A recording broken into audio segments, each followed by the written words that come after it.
Moving on with our program, we are delighted to be joined by the man who, in many ways, was the catalyst for the Philippines bursting onto the world stage through Play to Earn. He was first here at a Crypto PH meetup in 2018 with Gabby Dizon of YGG. And now, we welcome back Axie Infinity co-founder, Jeffrey Jihoz Zirlin.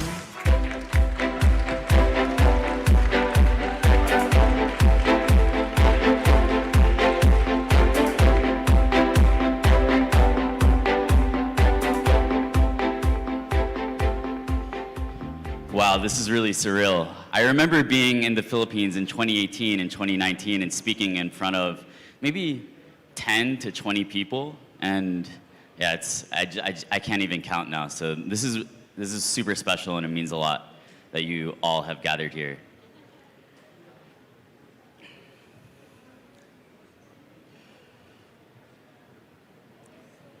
The Philippines and Axie have become synonymous. I got here a couple of nights ago, and it's been a really hard week for the industry, but as soon as I got off the plane, as soon as I started meeting people here, I could tell that Axie is alive, and the beating heart of the Axie nation is strong in the Philippines.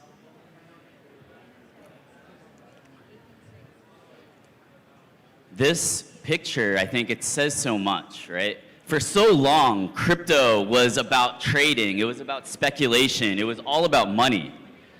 But with the rise of Axie and the rise of the Filipino Web3 scene, we saw how everyday people, gamers, brothers, sisters, even grandparents were finally getting involved in crypto for the first time. That's something that I'm really, really proud that we were able to catalyze. Together, Axie and the Philippines have really accomplished amazing things together in this kind of dual partnership approach. There are over 4 million downloads of the Ronin wallet. I just met a baby named Ronin, actually, back there. It's amazing. There are over 2 million people who own Axies. And despite a crazy bear market and carnage in the crypto world, a brutal winter, there's still 232,000 monthly active addresses in the Axie ecosystem.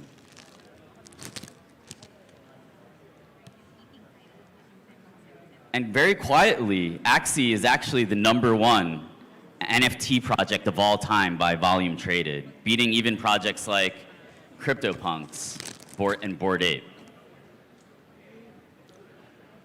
So one of the things that I wanted to do here, while I have your attention, while I'm in the Philippines for the first time in 3 years, I wanted to say thank you. I wanted to say salamat.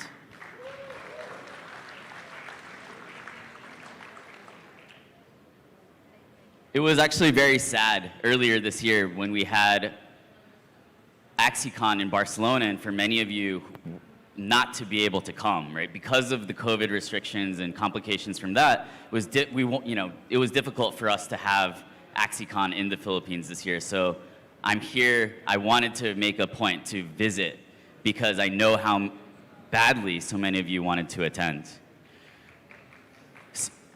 So why is Philippines and Axie such a good combination? Why does it work? Well, I think there are a couple of reasons, right?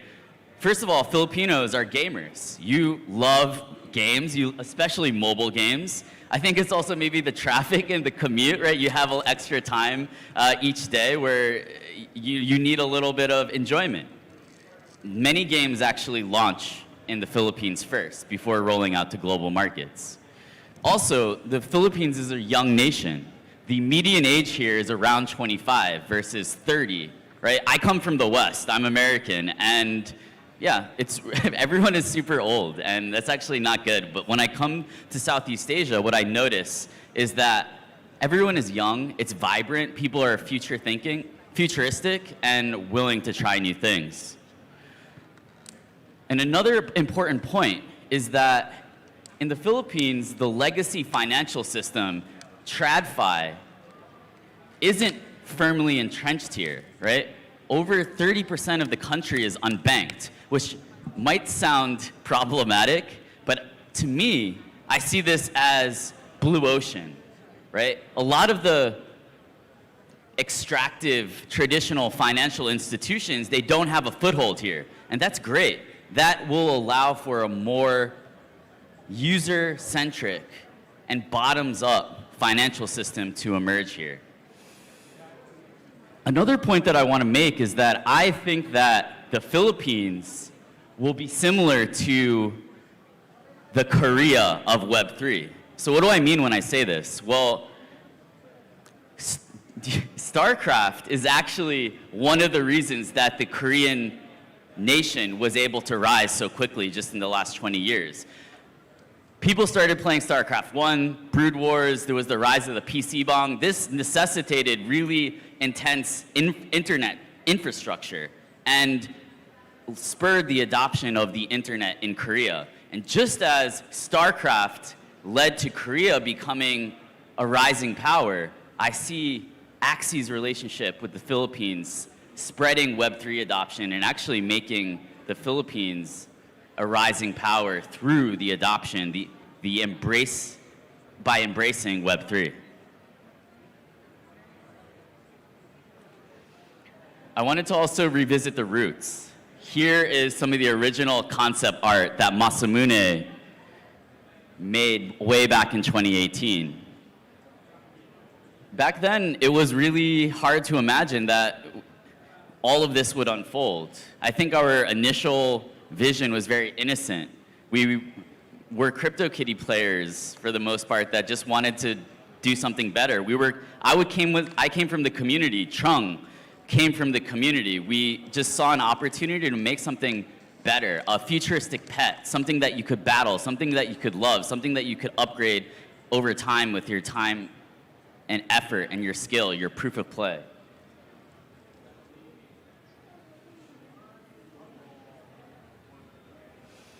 So today, I also want to talk about the future. We know that right now we're currently going a transition from the classic system to the origin system. And there are some victories to celebrate. Right now, Origins has hit over 1.1 million downloads. We're averaging over 1,000 downloads per day.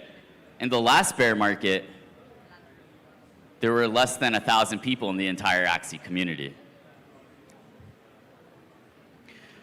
One of the big goals for Origins has also been to balance the economy, which it's clear we've made major progress on. This is the issuance in season 1 of SLP versus the burn.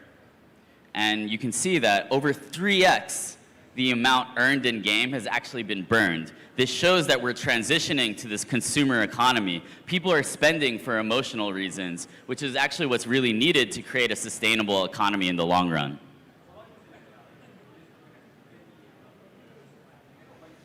But Origins is not good enough. Let's be realistic about where we are. There's a lot of work to be done, and there's a lot that needs to be improved.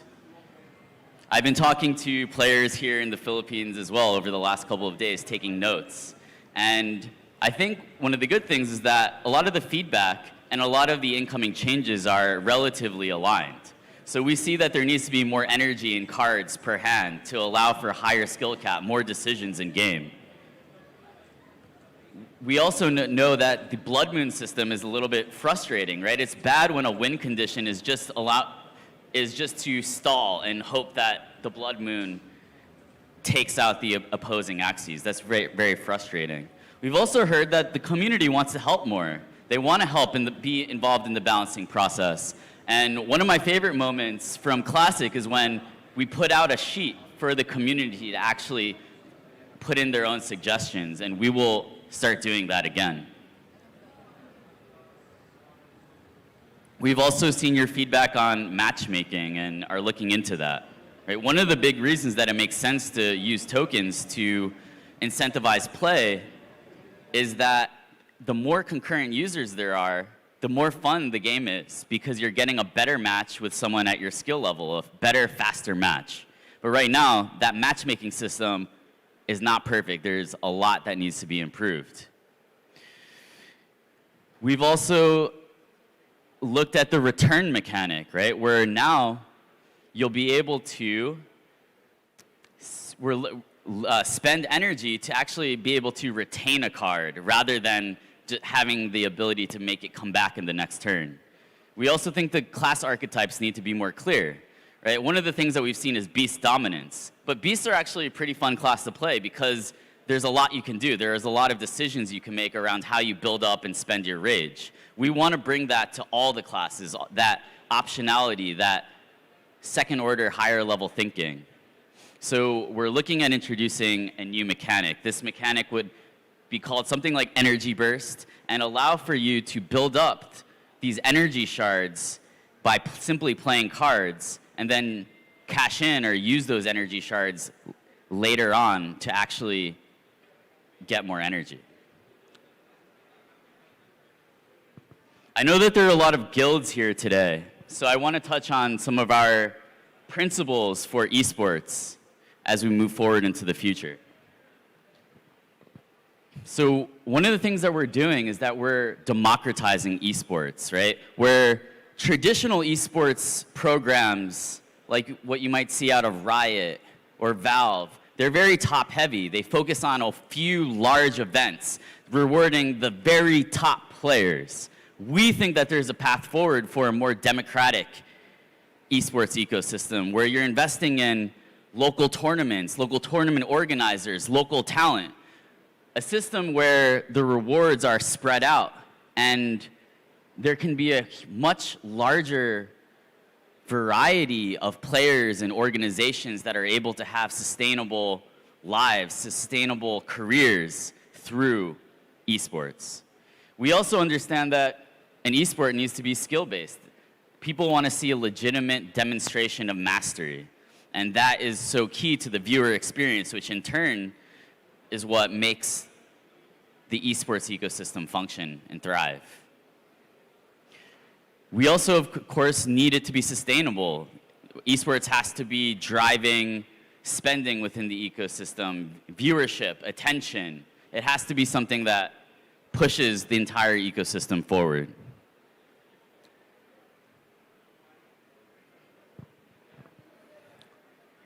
Today, I also want to introduce a new concept. But it isn't really a new concept. It's actually us returning to our roots. So I know that when I discovered Axie way back in 2018 as a community member, I was enchanted by the idea of a digital pet that you could build a relationship with, that you could improve over time, that you could even actually make more rare over time by putting in your time, your effort, your skill. And over the years, I think, as we built out the game to be more fun, as we built out things like Ronin to make the infrastructure work, I think a little bit has been lost in terms of that pet ownership aspect of Axie. I see Axie as a collectible game with different games attached to it. It's not a battle game that happens to use collectible pets. But somewhere along the line, that got lost in translation. And we are going to prioritize the pet, the collectible aspect of Axie. Something like a futuristic Tamagotchi or Tamagotchi 2.0.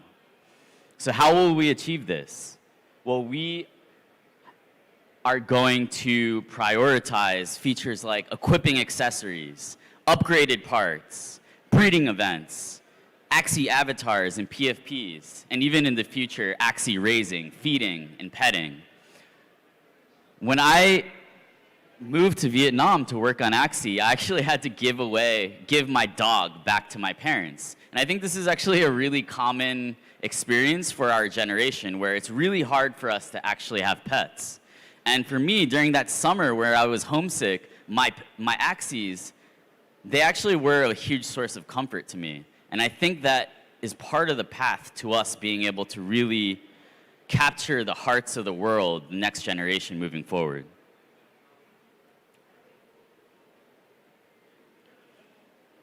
So this is a preview of what Axie Core might look like on the marketplace. So these are accessories, and you can see that there are different slots where you can attach these accessories to your Axie. You can see that there's also an upgrade tab. So this is something that we're working on, and the cosmetic aspect of Axie is so important, right? Like upgrading its appearance, making it feel like a truly emotional experience to grow and own your Axies. So this is Axie Core. Axie Core is the universal Axie experience, and we see it as the foundation for all gaming experiences moving forward, right? We can't just rely on experiences like Origins or Land to fuel the ecosystem. There has to be harmony between the collectible aspect, the ownership aspect, and the gameplay. It's only by harnessing these three pillars that we can distinguish ourselves from normal games, right? We can't just be a fun game. Otherwise, we're competing with game companies that have been doing this for 20 years. It has to be through a harmony of the Web3 aspect and the game. And I think that's a really important point that I want to emphasize and make sure you all understand. And I think the community also understands this. In preparation for today and this week, I asked the community what they were most excited about. And actually, quite surprisingly, it was part upgrades, right? So this idea of actually being able to progress your Axies over time, upgrade their appearance, their ability in battle, it's something that the community has been longing for. And I want to say that I've been longing for this as well. Sky Mavis has been longing for this as well. So we're in sync. I also want to reiterate today that Land Alpha is still on track to be released by the end of 2022.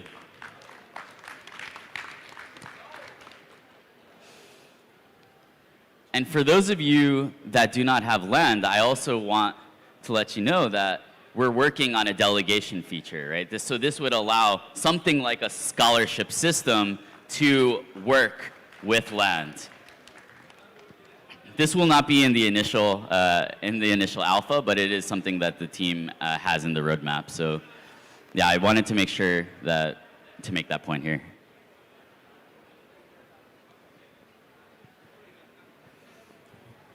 So before I leave, I want to touch on the current situation in crypto.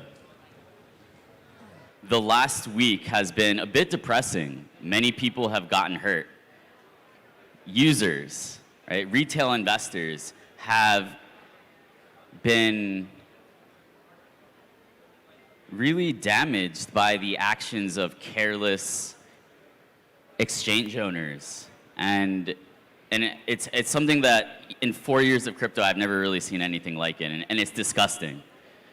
But I also want to let you know and make sure that everyone understands that Sky Mavis, Ronin, Axie, we are unaffected by FTX. We had no funds stored on the exchange. And we see this as an opportunity to keep building. For us, we were born in the depths of the bear market. 2018, 2019, that's our bread and butter. We prefer to be in these types of situations. For us, wartime is normal.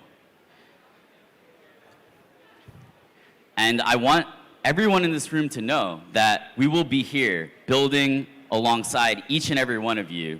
And yeah, and your trust, your support, your love, it means a lot to us. And yeah, I feel so blessed to be here. Mabuhay, Philippines. And yeah, salamat again. And I feel like I owe you all so much. And yeah, I feel I'm getting emotional, so thank you. Thank you, Jihoz, for that presentation. And now, to expound more on that topic, we'd like to call on Ralph Rivas from Rappler to join Jihoz on stage.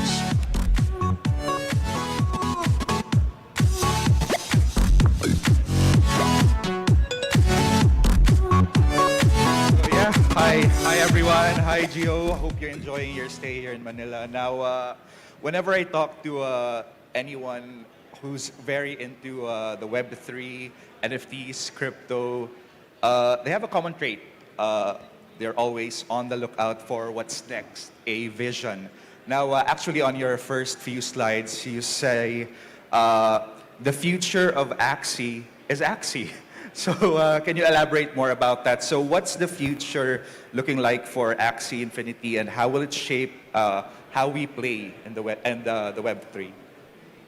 So this is something that we say a lot, right? That the next Axie is Axie. Why? Well, everyone's always looking for the next Axie, but to us, it's clear that the beginning is the end.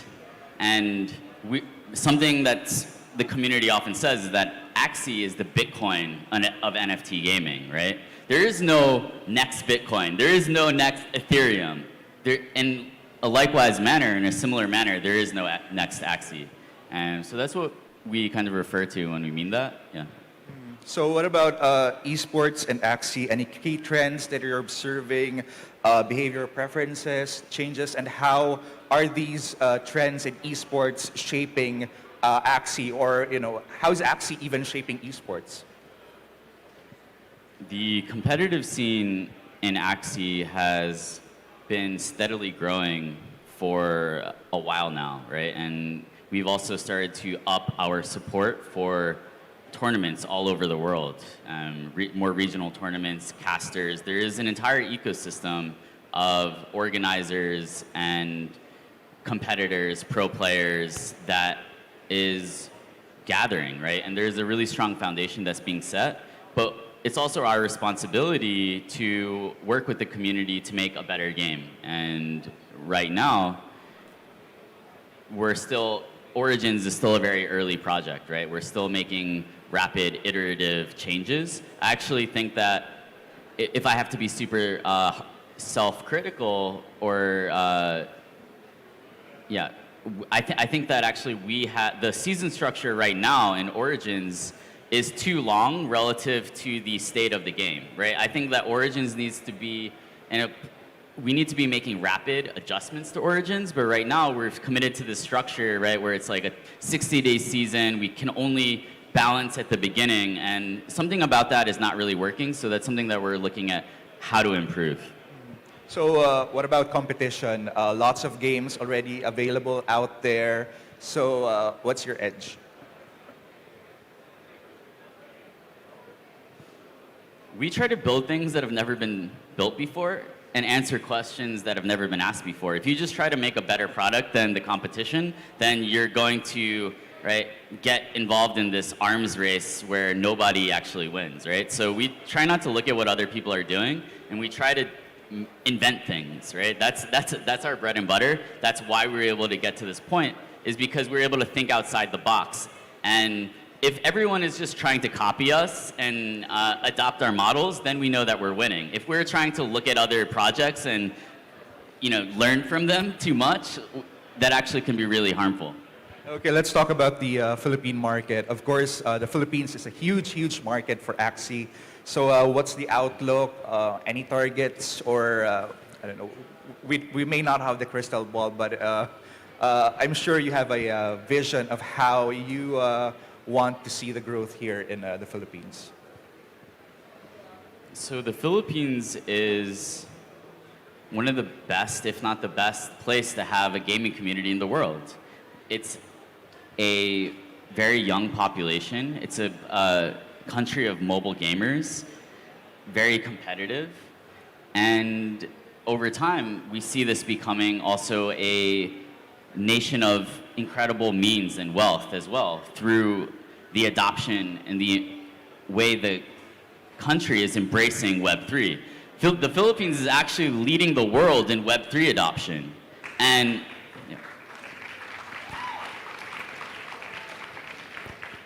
And right now, when the world kind of discounts the benefits of Web3, that might not seem that important to everyone except for those in this room, but we are believers that this technology will change the world, and anyone who has exposure to it will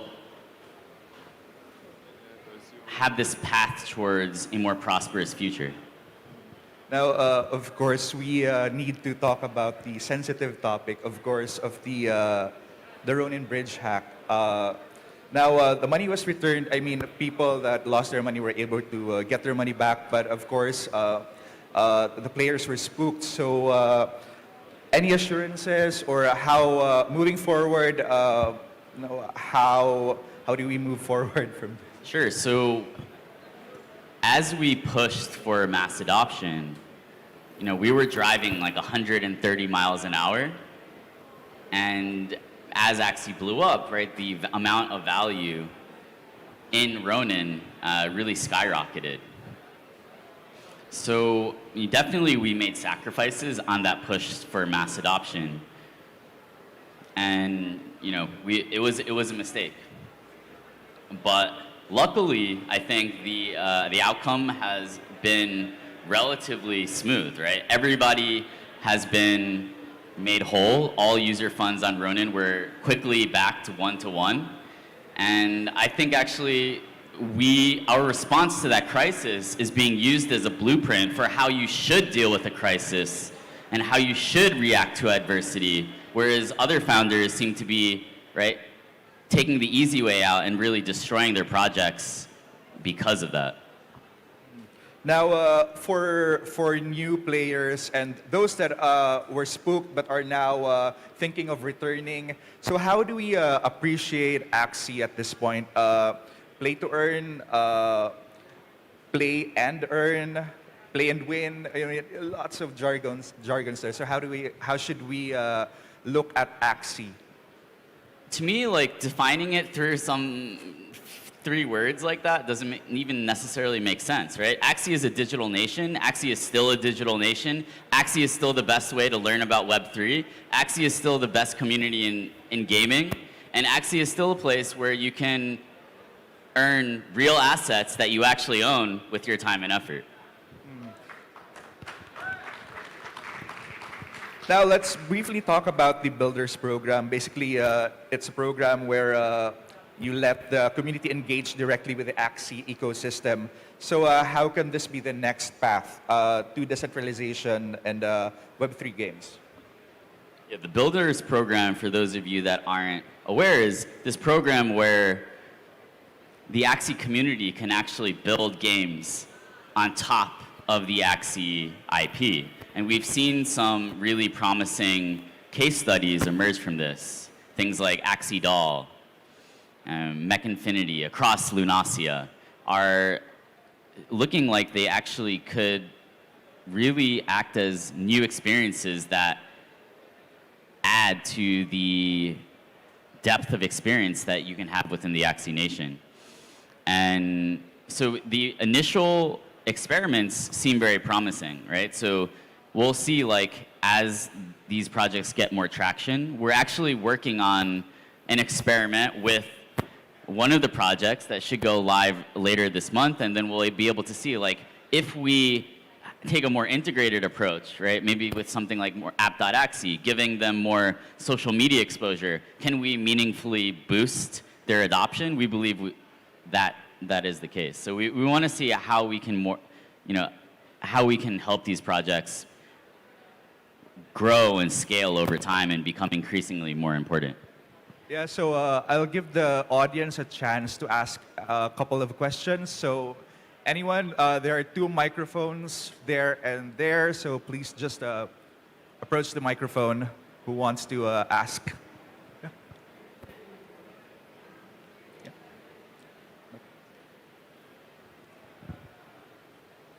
I know the mic. This one? Yeah, This is it? Hi, what's up?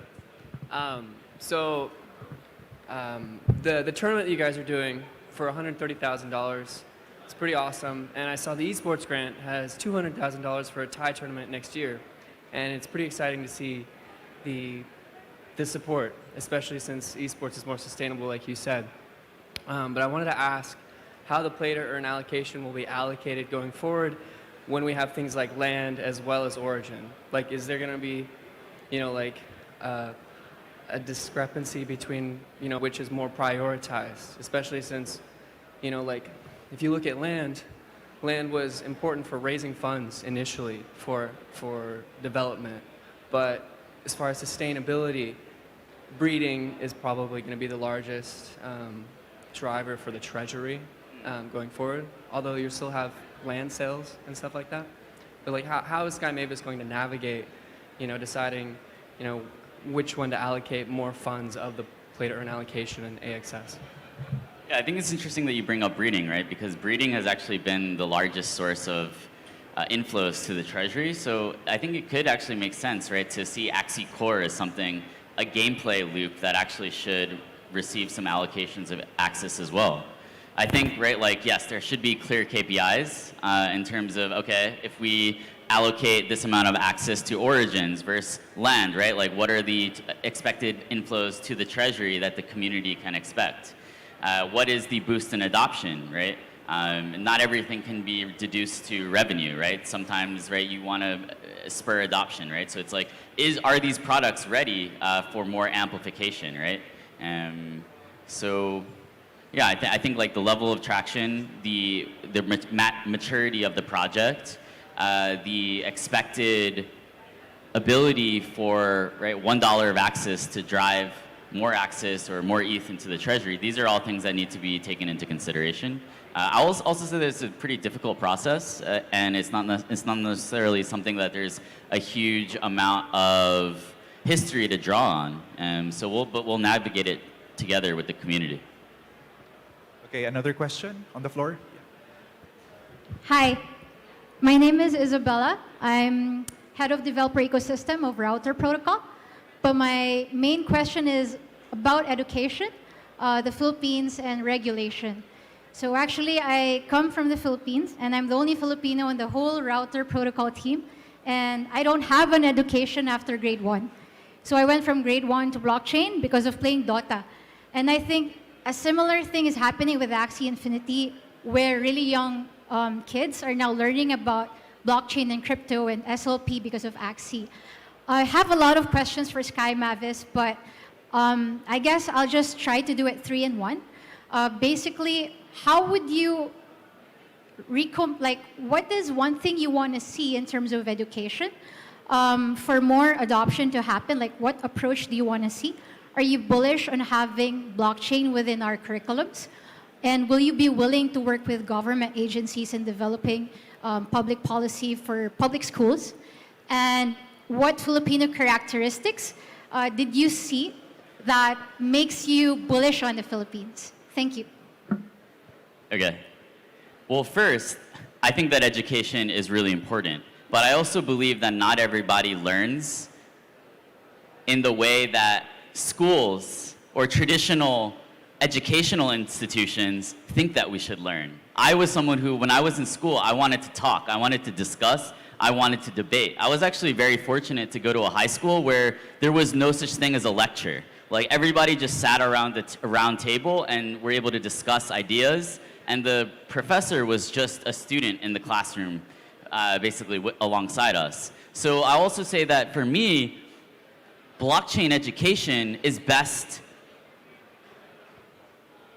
when experienced by actually using the products yourself, right? So to me, I think that Axie is a school. Just by playing Axie, you're learning how to use a wallet, use an exchange. You're learning the importance of self-custody. You're learning what an NFT and a digital collectible is. So to me, Axie is a futuristic form of education. Would definitely love to partner with legacy educators as well to see, how we can scale and reach more students. But I also think that education is something that will be changing a lot in the coming years, right? For me, I learned how to type because of StarCraft. I learned how to use the internet because of StarCraft. I learned how to value things and how to trade and how to barter and how to negotiate with people through Diablo. So games have always been schools. It's just that Axie is now this school where you actually get to learn this new technology, this world of Web3 as well. And that's all the time that we have. I'm so sorry. I know we have lots and lots of more questions. So, Jiho, thanks so much, and enjoy your stay here in Manila. Thank you. Thank you for having me. Thank you so much, Ralph and Jiho.